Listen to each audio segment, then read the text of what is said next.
रसालत में ये ऊंट की नकेल और रस्सी भी बतौर ज़कात देते थे, अगर ये रस्सी भी रोक लेंगे तो भी मैं इनके साथ जय जिहाद करूंगा। और आपने किया। मामला एक रस्सी का नहीं था, मामला पैसों का नहीं था, मामला ज़कात की फर्जियत का था। और ज़कात की फर्जियत इस्लाम के वो 5 बुनियादी सुतूनों में से एक है, जिसका जिक्र अल्लाह के रसूल अलैहि सलाम ने फरमाया कि इस्लाम की बुनियाद 5 चीजों पर है: ईमान, नमाज, रोजा, हज और ज़कात। ये 5 सुतून है इस्लाम के मजबूत। अगर कोई ज़कात का इनकार करे तो वो मुसलमान नहीं रह जाता, वो काफिर हो जाएगा। तो कुछ लोगों को ज़कात देने में, यार मैं इतनी ज़कात कैसे दूं? अल्लाह ने दिया है। अल्लाह ने तो फरमाया कि हमारी दी हुई रोजी से, अल्लाह की दी हुई रोजी से। एक हदीस पाक में अल्लाह के हबीब अलैहिस्सलाम का फरमान है, क़यामत के दिन लोग देखेंगे कि बहुत बड़ा अज़दहा है जिसकी आंखों से आग निकल रही है और जिसके दांत लोहे के हैं, लोहे के दांत हैं उसके, और आग उसकी आंखों से निकल रही है। वो ढूंढेगा तो देखेगा कि एक बंदा जो ज़कात नहीं देता था, वो उससे मुखातिब होके कहेगा, तेरा दायां हाथ मेरी तरफ कर ताकि मैं तेरा हाथ खा जाऊं। आका करीम सल्लल्लाहु अलैहि वसल्लम के फरमान का मफहूम है कि फिर वो उसका दायां हाथ चबाएगा और दायां हाथ चबा करके खा लेगा, फिर बाएं हाथ की तरफ बढ़ेगा। जब बायां हाथ चबा कर खाएगा तो फिर दायां हाथ उसका दोबारा वापस आ जाएगा। फिर बायां हाथ खा चुका रहेगा तो दायां हाथ खाएगा तो बायां वापस आ जाएगा। और जिस वक्त वो अज़दहा जिसकी आंखों से आग निकल रही होगी और दांत उसके लोहे के होंगे, वो भी जहन्नम के बने हुए लोहे के, तो वो जब चबा रहा होगा तो उसकी चीख ऐसी निकलेगी कि उसकी चीख निकलने से पूरा मैदान महशर कांप जाएगा। आप सोचे वो चीख कैसी होगी कि पूरा मैदान महशर कांप जाएगा। तो पूछा जाएगा ये किसकी चीख है? तो इरशाद होगा कि ये उसकी चीख है कि जो दुनिया में ज़कात अदा नहीं करता। मैदान महशर कोई छोटा मोटा तो नहीं होगा, हमारे खेल के ग्राउंड की तरह या हिंदुस्तान के मैदानों की तरह तो नहीं होगा। मैदान महशर अव्वलीन और आखिरीन सब जमा होंगे, उसकी चीख कितनी बुलंद होगी उस दिन के पूरा मैदान महशर कांप जाएगा। कितनी दर्दनाक चीख होगी ज़कात नहीं देने वालों का। अच्छा, ये किसी मौलवी की डराने की बातें नहीं है, न किसी सियासी लीडर का कौल है, ये सादिकुल वादुल अमीन का फरमान है, जिसने अपनी जिंदगी में कभी अपनी मर्जी से कलाम ही नहीं किया। जबान उनकी है, कलाम खुदावंद कुद्दूस का है। तो जो वो शख्स जिसका वो हाथ चबा करके खा रहा होगा, वो अज़दहे से पूछेगा तू कौन है?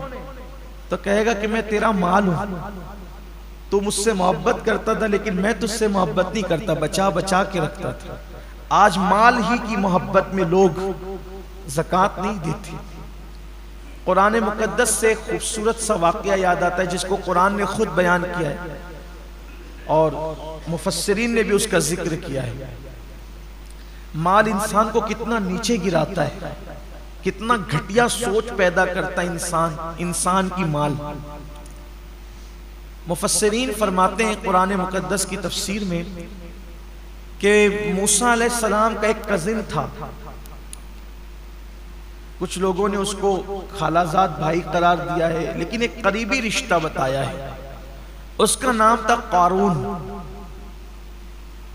और कारून जो था वो बहुत बड़ा दौलतमंद आदमी था, मालदार आदमी था कारून।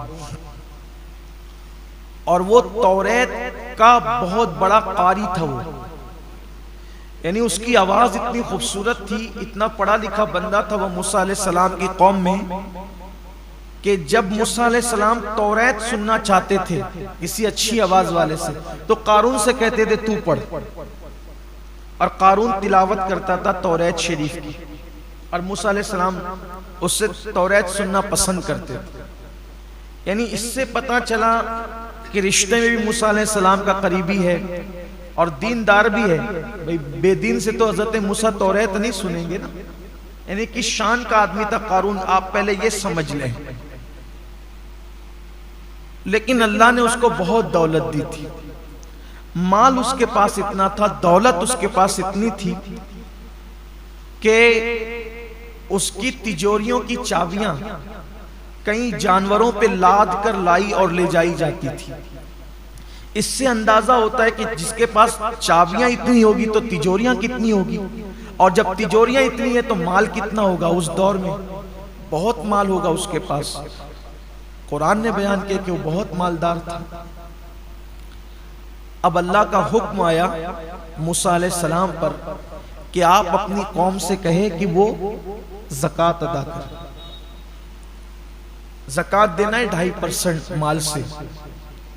तो मूसा अलैहिस्सलाम ने अपनी कौम से कहा कि भाई अब अल्लाह का ये कानून आया है कि जो मालदार लोग हैं वो अपने माल से गरीब लोगों को 2.5% ज़कात निकालेंगे। तो छोटे मोटे मालदार लोग थे, उन्हें तो कोई प्रॉब्लम ही नहीं था, उन्होंने तो देना ही था। सबसे बड़ा जो मालदार था वो कारून था। कारून ने कहा कि मैं कल सोच के बताता हूं। ये सोच के बताना ये शैतानी चक्कर। मुसलमान की जिम्मेदारी है, अल्लाह के और उसके रसूल का फरमान आ गया, कोई सोच नहीं, कोई फिक्र नहीं, कुछ नहीं। हुक्म आया, सरे तस्लीम खम, वरना अंजाम बुरा है। तो कहा मैं सोच के बताता हूं। फिर वो गया घर, सोचने लगा इतनी दौलत, उसका 2.5% कितना होगा। जैसे आज करोड़पति लोग कहते हैं ना, लाखों निकल जाएगा मेरा, लाखों। अरे करोड़ों तो दिया अल्लाह ने है ना, लाखों निकला तो तूने दिया क्या। और उस पे वादा भी है, एक देगा तो मैं कम से कम 10 दूंगा, कम से कम 70 दूंगा, 700 दूंगा, और अगर नियत में और खुलूस है तो मैं तुझे बेहिसाब अता करूंगा। मिलना है वो दुनिया में ही वापस, दुनिया में पहले मिलेगा, आखिरत में तो मिलना ही मिलना है। शैतान के मक्र फरेब में मत पड़ो। कुरान में अल्लाह फरमाता है शैतान तुम्हें गुर्बत का खौफ दिलाता है। अल्लाह की राह में खर्च करते हो ना तो तुम्हें क्या रह जाएगा तेरे पास। अरे क्या रह जाएगा, क्या उसका करम होगा तो जिसने इतना दिया है जब उसकी राह में दोगे तो वो और अता करेगा। मैंने एक बहुत बड़े बुजुर्ग को ये बात कहते हुए सुना है कि देने वाला कभी गरीब नहीं होता, बस अच्छी नियत से वो अल्लाह की राह में देना शुरू करे, कभी गुर्बत उसके पास नहीं आएगी। फिरौन पर अल्लाह ने अजाब नाजिल नहीं किया उस वक्त तक जब तक फिरौन भूखों को खाना खिलाता रहा। सामरी जिसने बछड़ा बनाया था, पीतल का बछड़ा, और जिसने शिर्क को गोया के आम करने में बनी इस्राइल की मदद की थी, पूरी कौम पे अजाब आया, सामरी पर नहीं आया। हजरत मूसा अलैहिस्सलाम ने कहा अल्लाह ये तो बड़ा मुनाफिक है, बछड़ा तो इसी ने बनाया था, ये ना बनाता तो लोग उसकी पूजा क्यों करते। अल्लाह ने फरमाया हम जानते हैं कि बड़ा मुजरिम ये है, लेकिन इसकी खुसूसियत है ये गरीबों पे खर्च करता है, गरीबों पे खर्च करता है, इसलिए काफिर होने के बावजूद भी हमने इसका अजाब मुअख्खर कर दिया। अजाब तो देंगे लेकिन जल्दी नहीं देंगे, क्योंकि लोगों पे खर्चा करता है। आप सोचे अगर काफिर खर्च करे गरीबों पर तो उसका भी अजाब मुअख्खर होता रहता है, मोमिन खर्च करे तो उससे अजाब क्यों कर मिल सकता है। तो कारून ने सोचा कि मेरी इतनी दौलत चली जाएगी। उसने सोचा कि काम करते हैं, इतनी दौलत बचाने के लिए थोड़ी सी खर्चा करते हैं। और उसके दिमाग में एक शैतानी प्लान आया, तो वो एक बदकार औरत के पास गया और उस बदकार औरत को कहा कि कल जब दिन में मूसा अलैहिस्सलाम अपनी कौम के सामने खिताब फरमाएंगे, ज़कात का कानून बयान करेंगे, तो तू खड़ी होना और मूसा अलैहिस्सलाम पे माज़ अल्लाह सुम्मा माज़ अल्लाह ज़िना का इल्ज़ाम लगाना। मैं तुझे इतने रुपए दूंगा, इतने पैसे दूंगा। रुपए पैसे तो हम बताते हैं उस दौर में जो भी सिक्के रहे, लेकिन तुझे ये कहा। उसने कहा क्या मैं अल्लाह के नबी पे बदकार थी लेकिन बेगैरत कारून की तरह तो न थी कि दौलत के नशे में उसने इतना बड़ा फैसला कर लिया। उसने कहा मूसा अलैहिस्सलाम पे मैं कहा कि मैं जितना कहता हूं कर, तुझे मुंह मांगी कीमत दूंगा। फिर दौलत के एक मर्तबा 2.5% ज़कात अदा नहीं करता तो अल्लाह के रसूल सल्लल्लाहु अलैहि वसल्लम फरमाते हैं अल्लाह उसकी नमाजें भी कबूल नहीं फरमाता, क्योंकि अल्लाह ताला ने जहां जहां ज़कात का जिक्र किया है नमाज के साथ किया।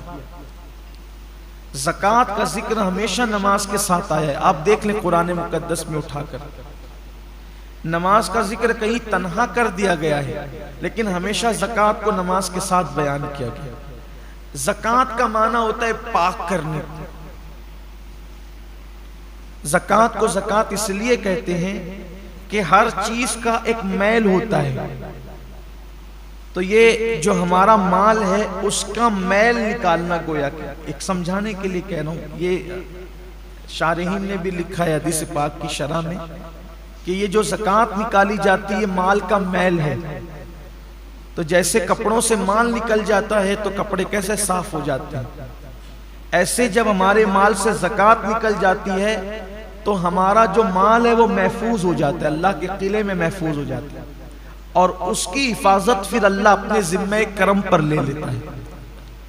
और जो लोग अदा नहीं करते ज़कात, कुछ लोग ऐसे हैं कि जिन्हें बहुत तकलीफ होती है ज़कात अदा करने में, हालांकि दिया अल्लाह ने, और अदा कितनी करना है, सिर्फ 2.5%, यानी 100 रुपए पर 2.5 रुपया देना है सिर्फ, और 97.5 रुपये अपने लिए रखना है। अब देखिए 97.5 कितने होते हैं, और सिर्फ 2.5%, और ये फर्ज है। सैयदना सिद्दीक अकबर ने उनके साथ जंग की थी जिन लोगों ने अल्लाह के रसूल अलैहिस्सलाम के विसाल के बाद ज़कात अदा करने से इनकार किया था। सिद्दीक अकबर ने फरमाया था, मैं इनके साथ ऐसे ही जिहाद करूंगा जैसे हम काफिरों पे जिहाद करते हैं, हत्ता के अगर दौरे रिसालत में ये ऊंट की नकेल और रस्सी भी बतौर ज़कात देते थे, अगर ये रस्सी भी रोक लेंगे तो भी मैं इनके साथ जय जिहाद करूंगा। और आपने किया। मामला एक रस्सी का नहीं था, मामला पैसों का नहीं था, मामला ज़कात की फर्जियत का था। और ज़कात की फर्जियत इस्लाम के वो 5 बुनियादी सुतूनों में से एक है, जिसका जिक्र अल्लाह के रसूल अलैहि सलाम ने फरमाया कि इस्लाम की बुनियाद 5 चीजों पर है: ईमान, नमाज, रोजा, हज और ज़कात। ये 5 सुतून है इस्लाम के मजबूत। अगर कोई ज़कात का इनकार करे तो वो मुसलमान नहीं रह जाता, वो काफिर हो जाएगा। तो कुछ लोगों को ज़कात देने में, यार मैं इतनी ज़कात कैसे दूं, अल्लाह ने दिया है। अल्लाह ने तो फरमाया कि हमारी दी हुई रोजी से, अल्लाह की दी हुई रोजी से। एक हदीस पाक में अल्लाह के हबीब अलैहिस्सलाम का फरमान है, क़यामत के दिन लोग देखेंगे कि बहुत बड़ा अज़दहा है जिसकी आंखों से आग निकल रही है और जिसके दांत लोहे के हैं, लोहे के दांत हैं उसके, और आग उसकी आंखों से निकल रही है। वो ढूंढेगा तो देखेगा कि एक बंदा जो ज़कात नहीं देता था, वो उससे मुखातिब होके कहेगा, तेरा दायां हाथ मेरी तरफ कर ताकि मैं तेरा हाथ खा जाऊं। आका करीम सल्लल्लाहु अलैहि वसल्लम के फरमान का मफहूम है कि फिर वो उसका दायां हाथ चबाएगा और दायां हाथ चबा करके खा लेगा, फिर बाएं हाथ की तरफ बढ़ेगा। जब बायां हाथ चबा कर खाएगा तो फिर दायां हाथ उसका दोबारा वापस आ जाएगा। फिर बायां हाथ खा चुका रहेगा तो दायां हाथ खाएगा तो बायां वापस आ जाएगा। और जिस वक्त वो अज़दहा जिसकी आंखों से आग निकल रही होगी और दांत उसके लोहे के होंगे, वो भी जहन्नम के बने हुए लोहे के, तो वो जब चबा रहा होगा तो उसकी चीख ऐसी निकलेगी कि उसकी चीख निकलने से पूरा मैदान महशर कांप जाएगा। आप सोचे वो चीख कैसी होगी कि पूरा मैदान महशर कांप जाएगा। तो पूछा जाएगा ये किसकी चीख है, तो इरशाद होगा कि ये उसकी चीख है कि जो दुनिया में ज़कात अदा नहीं करता। मैदान महशर कोई छोटा मोटा तो नहीं होगा, हमारे खेल के ग्राउंड की तरह या हिंदुस्तान के मैदानों की तरह तो नहीं होगा। मैदान महशर अव्वलीन और आखिरीन सब जमा होंगे, उसकी चीख कितनी बुलंद होगी उस दिन के पूरा मैदान महशर कांप जाएगा। कितनी दर्दनाक चीख होगी ज़कात नहीं देने वालों का। अच्छा, ये किसी मौलवी की डराने की बातें नहीं है, न किसी सियासी लीडर का कौल है, ये सादिकुल वादुल अमीन का फरमान है, जिसने अपनी जिंदगी में कभी अपनी मर्जी से कलाम ही नहीं किया। जबान उनकी है, कलाम खुदावंद कुद्दूस का है। तो जो वो शख्स जिसका वो हाथ चबा करके खा रहा होगा, वो अजदहे से पूछेगा तू कौन है, तो कहेगा कि मैं तेरा माल हूं, तू मुझसे मोहब्बत करता था लेकिन मैं तुझसे मोहब्बत नहीं करता, बचा बचा के रखता था। आज माल ही की मोहब्बत में लोग ज़कात नहीं देते। कुरान मुकद्दस से खूबसूरत सा वाक़या याद आता है जिसको कुरान ने खुद बयान किया है और मुफस्सिरीन ने भी उसका जिक्र किया है। माल इंसान को कितना नीचे गिराता है, कितना घटिया सोच पैदा करता है इंसान की माल। मुफस्सिरीन फरमाते हैं कुरान मुकद्दस की तफसीर में कि मूसा अलैहिस्सलाम का एक कजिन था, कुछ लोगों ने उसको खालाजाद भाई करार दिया है लेकिन एक करीबी रिश्ता बताया है। उसका नाम था कारून, और कारून जो था वो बहुत बड़ा दौलतमंद आदमी था, मालदार आदमी था कारून, और वो तौरेत का बहुत बड़ा कारी था वो, यानी उसकी आवाज इतनी खूबसूरत थी, इतना पढ़ा लिखा बंदा था वो मूसा अलैहिस्सलाम की कौम में कि जब मूसा अलैहिस्सलाम तौरेत सुनना चाहते थे किसी अच्छी आवाज वाले से तो कारून से कहते थे तू पढ़, और कारून तिलावत करता था तौरेत शरीफ की, और मूसा अलैहिस्सलाम उससे तौरेत सुनना पसंद करते थे। यानी इससे पता चला कि रिश्ते में भी मूसा अलैहिस्सलाम का करीबी है और दीनदार भी है। भाई बेदीन से तो हजरत मूसा तौरेत नहीं सुनेंगे ना, यानी कि शान का आदमी था कारून, आप पहले ये समझ लें। लेकिन अल्लाह ने उसको बहुत दौलत दी थी, माल उसके पास इतना था, दौलत उसके पास इतनी थी कि उसकी तिजोरियों की चाबियां कई जानवरों पे लाद कर लाई और ले जाई जाती थी। इससे अंदाजा होता है कि जिसके पास चाबियां इतनी होगी तो तिजोरियां कितनी होगी, और जब तिजोरियां इतनी है तो माल कितना होगा। उस दौर में बहुत माल होगा उसके पास। कुरान ने बयान किया कि वो बहुत मालदार था। अब अल्लाह का हुक्म आया मूसा अलैहिस्सलाम पर कि आप अपनी कौम से कहे कि वो ज़कात अदा करे। ज़कात देना है 2.5% माल से। तो मूसा अलैहिस्सलाम ने अपनी कौम से कहा कि भाई अब अल्लाह का ये कानून आया है कि जो मालदार लोग हैं वो अपने माल से गरीब लोगों को 2.5% ज़कात निकालेंगे। तो छोटे मोटे मालदार लोग थे, उन्हें तो कोई प्रॉब्लम ही नहीं था, उन्होंने तो देना ही था। सबसे बड़ा जो मालदार था वो कारून था।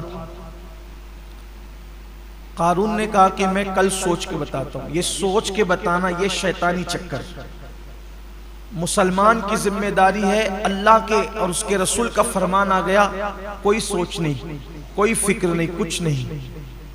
हुक्म आया सरे तस्लीम खम, वरना अंजाम बुरा है। तो कहा मैं सोच के बताता हूं। फिर वो गया घर, सोचने लगा इतनी दौलत, उसका 2.5% कितना होगा। जैसे आज करोड़पति लोग कहते हैं ना लाखों निकल जाएगा मेरा, लाखों।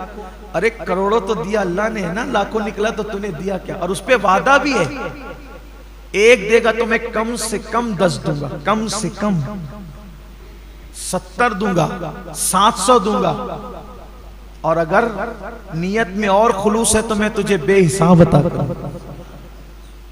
मिलना है वो दुनिया में ही वापस, दुनिया में पहले मिलेगा, आखिरत में तो मिलना ही मिलना है। शैतान के मकर फरेब में मत पड़ो। कुरान में अल्लाह फरमाता है शैतान तुम्हें गुर्बत का खौफ दिलाता है। अल्लाह की राह में खर्च करते हो ना तो तुम्हें क्या रह जाएगा तेरे पास। अरे क्या रह जाएगा, क्या उसका करम होगा। तो जिसने इतना दिया है जब उसकी राह में दोगे तो वो और अता करेगा। मैंने एक बहुत बड़े बुजुर्ग को ये बात कहते हुए सुना है कि देने वाला कभी गरीब नहीं होता, बस अच्छी नियत से वो अल्लाह की राह में देना शुरू करे, कभी गुर्बत उसके पास नहीं आएगी। फिरौन पर अल्लाह ने अजाब नाजिल नहीं किया उस वक्त तक जब तक फिरौन भूखों को खाना खिलाता रहा। सामरी जिसने बछड़ा बनाया था, पीतल का बछड़ा, और जिसने शिर्क को गोया के आम करने में बनी इस्राइल की मदद की थी, पूरी कौम पे अजाब आया, सामरी पर नहीं आया। हजरत मूसा अलैहिस्सलाम ने कहा अल्लाह ये तो बड़ा मुनाफिक है, बछड़ा तो इसी ने बनाया था, ये ना बनाता तो लोग उसकी पूजा क्यों करते। अल्लाह ने फरमाया हम जानते हैं कि बड़ा मुजरिम ये है, लेकिन इसकी खुसूसियत है ये गरीबों पे खर्च करता है, गरीबों पे खर्च करता है, इसलिए काफिर होने के बावजूद भी हमने इसका अजाब मुअख्खर कर दिया। अजाब तो देंगे लेकिन जल्दी नहीं देंगे, क्योंकि लोगों पे खर्चा करता है। आप सोचे अगर काफिर खर्च करे गरीबों पर तो उसका भी अजाब मुअख्खर होता रहता है, मोमिन खर्च करे तो उससे अजाब क्यों कर मिल सकता है। तो कारून ने सोचा कि मेरी इतनी दौलत चली जाएगी, उसने सोचा कि काम करते हैं, इतनी दौलत बचाने के लिए थोड़ी सी खर्चा करते हैं। और उसके दिमाग में एक शैतानी प्लान आया, तो वो एक बदकार औरत के पास गया और उस बदकार औरत को कहा कि कल जब दिन में मूसा अलैहिस्सलाम अपनी कौम के सामने खिताब फरमाएंगे, ज़कात का कानून बयान करेंगे, तो तू खड़ी होना और मूसा अलैहिस्सलाम पे माज़ अल्लाह सुम्मा माज़ अल्लाह ज़िना का इल्जाम लगाना। मैं तुझे इतने रुपए दूंगा, इतने पैसे दूंगा। रुपए पैसे तो हम बताते हैं उस दौर में जो भी सिक्के रहे, लेकिन तुझे ये कहा। उसने कहा क्या मैं अल्लाह के नबी पे बदकार थी, लेकिन बेगैरत कारून की तरह तो न थी कि दौलत के नशे में उसने इतना बड़ा फैसला कर लिया। उसने कहा मूसा अलैहिस्सलाम पे मैं कहा कि मैं जितना कहता हूं कर, तुझे मुंह मांगी कीमत दूंगा। फिर दौलत की बात आई तो वो भी जिस्म फरोशी के साथ साथ उसने जमीन भी फरोश कर दी। जब सुबह हुई, मूसा अलैहिस्सलाम की महफिल फिर सजी। इससे पहले कि ज़कात का उन्वान निकलता कारून खड़ा हो गया। एक मसला पूछना है, अगर कोई जिना करे शादीशुदा, उस पे क्या सजा होगी? मूसा अलैहिस्सलाम ने फरमाया कि उसको संसार किया जाए, पत्थर से मार मार कर उसको मार डाला जाए। इस्लामी हुकूमत में यही सजा है, अगर इस्लामी हुकूमत हो तो यही सजा है। उसके बड़े कवानीन है, लेकिन आसानी से जिना साबित नहीं हो सकता किसी का, बड़े कवानीन है, उसका जिक्र मैं यहाँ नहीं करता और ना वक्त भी खत्म होने के करीब, असल उन्वान से हम हटेंगे। उसको संसार किया जाएगा पत्थर मार मार के, यहाँ तक कि वो मर जाए। का ये कानून सिर्फ अवाम के लिए या आपके लिए भी? अल्लाह के पैगंबर ने कहा ये अल्लाह का कानून सबके लिए। तो कहा ये क्या कहती है? आपने फरमाया कौन क्या कहती है? वो खड़ी हो गई। का ये कहती है कि माज़ अल्लाह इस औरत के साथ आपने जिना किया है।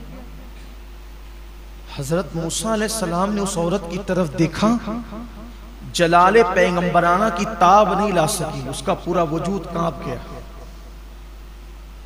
और कांप गया तो उसने कहा अल्लाह के नबी मैं ऐसी बात नहीं कहती, इसने मुझे मुंह मांगी कीमत देने पे, आप पे इल्जाम लगाने पे मजबूर किया, बस इसलिए कि इसकी ज़कात की रकम बच जाए, इसने ये खेल खेला है। हजरत मूसा तो जलाली थे, जब जलाल में आते थे आपके बाल जिस्म के कपड़ों के बाहर निकल जाते थे। आपके बाल अल्लाह ने कुदरती तौर पे इतने बड़े दिए थे कि जब जलाल में आते थे तो आस्तीन और कपड़ों के बाल खड़े होकर बाहर निकल जाते थे और अमामे से शोले उठते हुए नजर आते थे। बड़े जलाली पैगंबर थे। तो हालत जलाल में तो आपने उसकी तरफ देखा तो उसने तो कहा कि आप पे इल्जाम लगाने के लिए इसने मुझे तैयार किया है। आपने आसमान की तरफ उसी हालत में आंख उठाई, कहा जो तेरे मासूम पर इस तरह का इल्जाम लगाए सिर्फ ज़कात बचाने के लिए, अब उसका क्या अंजाम होगा?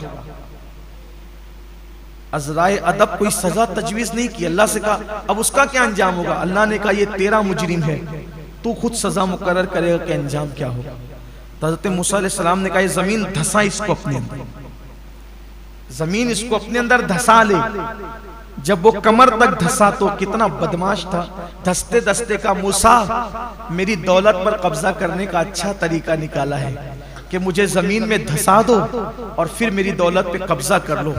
अल्लाह के पैगंबर ने कहा जमीन रुक जा, और फिर हुक्म दिया कि इसकी दौलत को इसके सर पे रख दिया जाए, यानी अब अज़ाब और बढ़ जाए।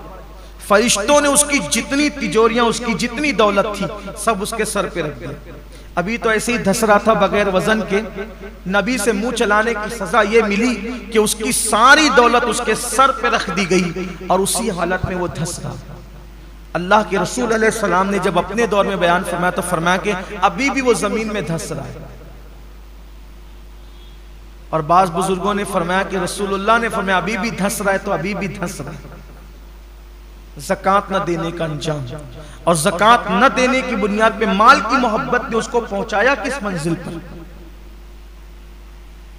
आज हमारे यहां भी यही हो रहा है, लोग ज़कात नहीं दे रहे। हदीस पाक में आया है, अल्लाह के रसूल अलैहि सलाम फरमाते हैं कि जब लोग ज़कात को तावान समझने लगे, बादशाह के यहाँ जो टैक्स देते हैं तो वो टैक्स देना लोगों को बुरा लगता है, अच्छा नहीं लगता। हुकूमतों को टैक्स देना लोग खुशी से, कोई नहीं देता खुशी से उसको। तो आका अलैहिस्सलाम फरमाते हैं जब ज़कात को लोग तावान समझेंगे, तावान, उस वक्त मेरी उम्मत पर मुसीबतें ऐसे बरसेगी जैसे काली रात में जब बादल उमट आते हैं तो कैसे छमाछम बारिश बरसती है जोरदार, वैसे मेरी उम्मत पर मुसीबतें आएगी। यानी बारिश के कतरे नहीं मुसलसल टपकते रहते हैं, एक के बाद एक के बाद एक के बाद। तो एक मुसीबत खत्म नहीं होगी तो दूसरी, दूसरी नहीं तो तीसरी, तीसरी नहीं तो चौथी। देख लीजिए 4-4 महीने कारोबार बंद कर सकते हैं लेकिन 2.5% ज़कात नहीं निकाल सकते। लाखों लाख रुपया लोग लेकर के भाग जाएं, ज़कात नहीं निकालेंगे, खुश दिली से नहीं निकालेंगे। ज़कात निकालने की बरकत क्या है? ज़कात निकालने की बरकत यह है कि अगर तुम ज़कात अपनी पूरी पूरी निकालो खुशदिली के साथ, खुशदिली के साथ, अल्लाह तुम्हारी उम्र में इजाफा करे, माल में इजाफा करे। एक हदीस पाक है, एक शख्स था हजरत सुलेमान अलैहिस्सलाम से बहुत मोहब्बत करता था। माफ कीजिएगा, सुलेमान अलैहिस्सलाम के वालिद हजरत दाऊद अलैहिस्सलाम से बड़ी मोहब्बत थी उसको। सुलेमान अलैहिस्सलाम के वालिद दाऊद अलैहिस्सलाम से बड़ी मोहब्बत। तो दाऊद अलैहिस्सलाम से मोहब्बत का उसका आलम यह था कि जिस दिन वो दाऊद अलैहिस्सलाम को देख नहीं लेता उसको चैन नहीं मिलता था, तो वो हर दिन आता था सलाम करने के लिए। यानी उसका मामूल था कि वो दिन में आएगा, नहीं आ सकेगा तो सोने से पहले एक मर्तबा वो दाऊद अलैहिस्सलाम की बारगाह में सलाम के लिए जरूर हाजिर होगा। सोएगा नहीं उनको देखे बगैर, या तो रात में या तो दिन में 24 घंटे में एक बार दाऊद अलैहिस्सलाम की जियारत उसके लिए लाजिम थी। एक दिन उसकी शादी हो गई। अब शादी का दिन था तो हर दिन आता था सलाम करने के लिए, शादी के दिन तो आना ही था। तो उसने रोजाना के मामूल की तरह शादी की मसरूफियात के बाद भी वक्त निकाल के हजरत दाऊद अलैहिस्सलाम की बारगाह में आया, शादी का सलाम कर, दूल्हा बन गया तो शादी का सलाम करने के लिए। हुस्न इत्तेफाक कि जिस दिन वो दूल्हा सलाम करने के लिए आया उसी वक्त हजरत दाऊद अलैहिस्सलाम की बारगाह में हजरत मलकुल मौत, मौत का फरिश्ता जनाब इज़राइल अलैहिस्सलाम वो भी तशरीफ लाए हुए थे। तो दाऊद अलैहिस्सलाम भी उससे प्यार करते थे, जब वो मोहब्बत करता था तो आप भी उससे मोहब्बत करते थे। बहुत पुरतपाक अंदाज से मिले और उसको रुखसत किया। तो हजरत इज़राइल ने, मलकुल मौत ने पूछा ये कौन है? कहा ये मेरा बड़ा प्यारा है और मुझसे मोहब्बत करता है, मैं भी उससे मोहब्बत करता हूँ। इतना मोहब्बत का मामला इसका कि जब तक सलाम कर नहीं लेता जब तक सोता नहीं है, इसका मामूल ये है। और आज इसकी शादी हुई है। तो कहा दाऊद इसकी जिंदगी के सिर्फ 6 दिन बाकी रह गए। इस साल में जिन लोगों की रूह कब्ज करने का मुझे हुक्म मिला है उसमें से एक ये भी है, बस 6 दिन के बाद मुझे इसके घर जाना है। क्योंकि हजरत मलकुल मौत एक दिन में 360 मर्तबा सारे लोगों के चेहरे देखते हैं। एक दिन में 360 बार सबको देखते हैं। इसका वक्त, ये नाम इसका है मेरी फेरिस्त में, इसका नाम है मेरे। एक दिन में 360 बार मौत हमें देखती है। और एक जुमला याद रखना, ये हुजूर गौसे पाक का कौल है, मौत से पहले नहीं मरोगे क्योंकि मौत इंसान की जिंदगी की हिफाजत करती है। मौत इंसान की जिंदगी को बचाती है, मौत इंसान की जिंदगी को महफूज रखती है। क्यों? इसलिए कि किसी को मारना तो मौत ही ने है, मौत के सिवा उसको कोई नहीं मार सकता। तो जब मौत ही ना आएगी तो आएगा कौन? बात यह है, मारना किसने है? मौत। और वो भी अपनी मर्जी से नहीं, अल्लाह के हुक्म से। मौत से बेफिक्र हो जाओ। और अल्हम्दुलिल्लाह मुसलमान कितना भी गुनहगार है लेकिन कहीं ना कहीं मौत से बेफिक्री है, क्योंकि औरों को खौफ यह है कि मरेंगे तो कहां जाएंगे, और हमें इत्मीनान है मरेंगे तो जन्नत में जाएंगे। औरों को मरने के बाद कोई ठिकाना नहीं है, इसीलिए वो घबराए हुए हैं, बड़ा हंगामा हाहाकार मचा के मरेंगे तो कहां जाएंगे। हमें इत्मीनान है, और हमें तो और ही ज्यादा, हम वलियों के मानने वाले सूफिया, हमें तो ज्यादा इत्मीनान, आशिकान रसूल को ज्यादा इत्मीनान है। क्यों?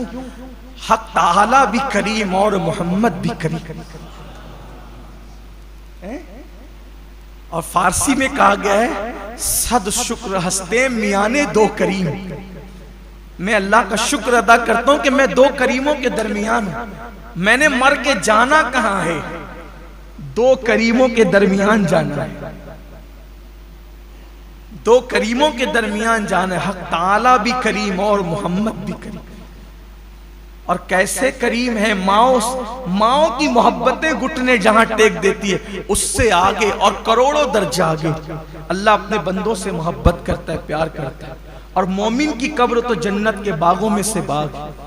इसलिए मौत से बेफिक्र हो जाओ। लेकिन बेफिक्र होने का मतलब ये नहीं कि एहतियात खत्म कर दो, ये नहीं, एहतियात भी बाकी रखो और मौत का टेंशन छोड़। जब आना है तब आएगी, उससे पहले कभी नहीं आएगी। मौत ही जिंदगी की मुहाफिज है।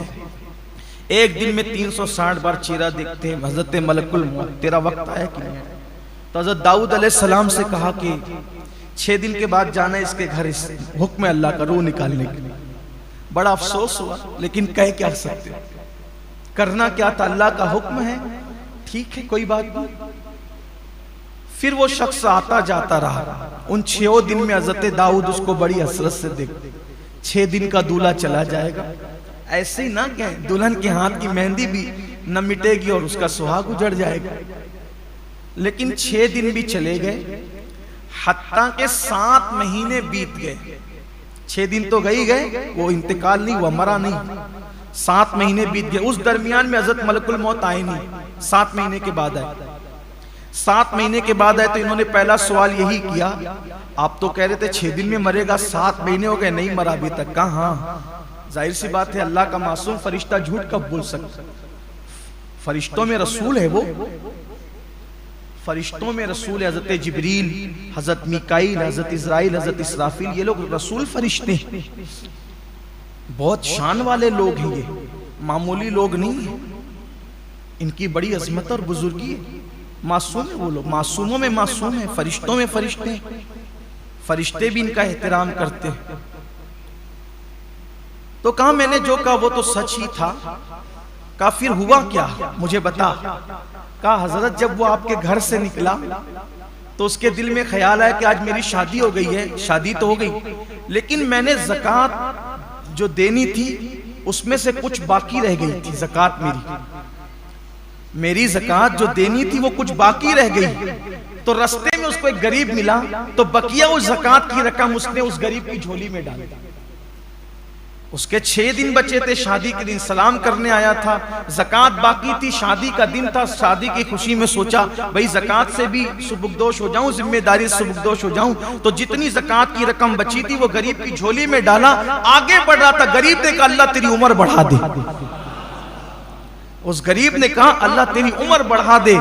कहा कि ए अल्लाह के नबी दाऊद, उसकी 6 दिन की उम्र, अल्लाह ने उस गरीब की दुआ की बरकत से जिसकी झोली में ज़कात पड़ी, अल्लाह ने 6 दिन को 60 साल कर दिया। और 60 साल करने के बाद मजीद खुश होके कहा ये तो वो 6 दिन की 60 दुआ की वजह से की, 10 मेरी तरफ से और बढ़ाता हूं, इस तरह उसकी उम्र 70 साल करता। ये ज़कात की बरकत है। जिनकी झोलियों में डालते हो ना, ये कोई मामूली, आप करोड़ों रुपया खर्च करके 1 सेकंड नहीं बढ़ा सकते। डॉक्टरों को लाखों रुपया दे करके डॉक्टर की औकात नहीं कि वो 1 सेकंड बढ़ा दे, लेकिन गरीब की झोली में डालते हो, उसकी दुआएं किसी की 6 दिन की जिंदगी 60 साल कर देती। और अल्लाह फिर मजीद उस पर करम फरमा करके 10 और बढ़ा के 70 साल। और ये भी हदीस पाक में आता है। बाज ऐसे भी हैं कि जिनकी 3 दिन की जिंदगी 30 साल कर दी गई और गुनाह करने की वजह से, अल्लाह रब्बुल इज्जत के गरीब बंदों का हक मारने की वजह से 30 साल की जिंदगी 3 साल में सिमट दी गई। एक आखिरी हदीस पाक पेश कर देता हूं, बहुत खूबसूरत है, मुझे बहुत पसंद आई ये हदीस, तो मैंने चाहा कि मैं इसको आपके सामने पढ़ूं। जब खुशी के साथ कोई ज़कात निकालता है, तवज्जो से सुनना, आपको बड़ी मुसर्रत होगी, ये अल्लाह के रसूल का फरमान है। आका अलैहिस्सलाम ने खुद फरमाया कि जब कोई खुशी के साथ अपनी ज़कात निकालता है तो अल्लाह उसके नाम आसमानों पे लिखता है, 7 आसमान, हर आसमान पे उसका नाम अलग अलग लिखा जाता है और अर्श पे भी उसका नाम लिखा जाता है। देखो, हम लोग अगर अखबार में नाम आए तो कितना बड़ा बड़ा डोनेशन देते हैं ना, फोटो छपे तो कितना बड़ा बड़ा डोनेशन देते हैं, यहाँ फोटो छपेगा, ये लीडर मेरा नाम लेगा, वो नाम लेगा, वो नाम। देखो, ज़कात खुशदिली से देने वालों के लिए कितना बड़ा इनाम है। मेरे आका सैयदुल आलमीन सादिक व मज़दूक फरमाते हैं, जो खुशदिली की कैद है, इसमें तावान समझ के नहीं, टेक्स समझ के नहीं, खुशदिली के साथ अल्लाह की राह में दे, उसने दिया तो दे रहा हूं। आका फरमाते हैं, जो पूरी ज़कात खुशदिली के साथ अदा करता है, पहले आसमान पे उसका नाम करीम लिखा जाता है, यानी ये शख्स करीम है। दूसरे आसमान पे उसका नाम जवाद लिखा जाता है। तीसरे आसमान पे उसका नाम मोती लिखा जाता है। चौथे आसमान पे उसका नाम सखी लिखा जाता है। पांचवें आसमान पे उसका नाम मकबूल लिखा जाता है कि ये भी मकबूल है, इसके सारे अमाल मकबूल हैं। छठे आसमान पे उसका नाम महफूज लिखा जाता है, यानी ये जहन्नम की आग से महफूज हो गया। और सातवें आसमान पे उसका नाम मगफूर लिखा जाता है, यानी इसके सारे गुनाह बख्श दिए गए। और अर्श आजम पे उसका नाम हबीबुल्लाह लिखा जाता है, ये शख्स अल्लाह का महबूब बन गया है, जो ज़कात सही तौर पर अदा करता है। इसलिए रमज़ान शरीफ का मौसम है, हिसाब लगाकर, और जो हिसाब में आए उससे कुछ ज्यादा ज़कात निकालिए, पूरी निकालिए, और मुस्तहिकीन को, पास पड़ोस रिश्तेदारों को, और साथ ही साथ जो मदारिस दीनिया दीन मतीन की खिदमत कर रहे हैं उनको भी अल्लाह ने तौफीक दिए तो मजबूत करें। अल्लाह हम सब के हाल पे रहम करे, अल्लाह पूरी उम्मत पर करम की नज़र फरमाए। फिर आपसे गुजारिश करता हूँ, सहरी और इफ्तार में 5-10 मिनट का टाइम निकाल के बैठें और कसरत से दुआ करें। बिलखुसूस तमाम आलम इस्लाम के मुसलमानों की बलाएं मुश्किलें दूर होने के लिए दुआ करें। कोरोना की वबा, लॉकडाउन की नहुसत, ये सब इसके खात्मे के लिए दुआ करें, इसलिए कि रोज़ेदार की दुआ रद्द नहीं होती। कभी ये मत सोचना मैं गुनहगार हूँ, मेरी सुनी जाएगी कि नहीं सुनी जाएगी। ये मायूसी और महरूमी को अल्लाह पसंद नहीं करता। अगर तुम यकीन से मांगोगे तो अल्लाह जैसे नेकों की सुनता है वैसे अल्लाह गुनहगारों की भी सुनता है। अल्लाह सब की सुनने वाला है। यकीन के साथ दुआ करो, जहाँ अपने लिए मांगो पूरी उम्मत के लिए मांगो, पूरी कौम के लिए मांगो, और खास तौर पे ये दुआ करो अल्लाह इस्लाम और मुस्लिमीन को पूरी दुनिया में गलबा नसीब फरमाए। दुआओं का सीजन है।